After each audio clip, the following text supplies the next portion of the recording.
பேர் அவரைக்காய் முத்திருச்சுன்னா தூக்கி போட்டுருவோம். ஆனா நீங்க அடுத்த வாட்டி உள்ள இருக்கிற பச்சை அவரைக்கொட்டை எடுத்து வச்சு குழம்பு வச்சு பாருங்க, டேஸ்ட் வேற லெவல்ல இருக்கும். நிறைய பேர் இது ஃப்ரெஷ்ஷா கிடைச்சா வாங்கிட்டு போய் குழம்பு வைப்பாங்க, ஏன்னா அது அவ்வளவு டேஸ்டியா இருக்கும். இப்படி செய்யறதுன்னு பார்க்கலாமா?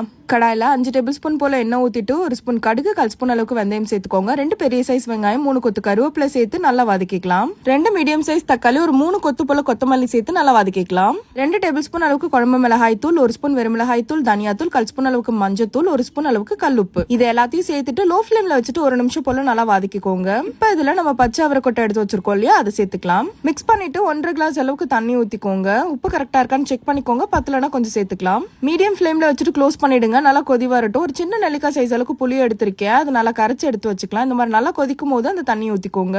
லோ ஃபிளேம்ல வச்சுட்டு க்ளோஸ் பண்ணிடலாம். ஒரு 3 நிமிஷம் வரைக்கும் குழம்பு நல்லா கொதிச்சு வந்ததும் ஆஃப் பண்ணிடலாம். அவ்வளவுதாங்க, ஒரு சூப்பரான பச்சை அவரைக்காய் கொட்டை குழம்பு ரெடி. நீங்களுமே கண்டிப்பா ட்ரை பண்ணுங்க. மறக்காம நம்ம பேஜ் ஃபாலோ பண்ணிக்கோங்க. பாய்.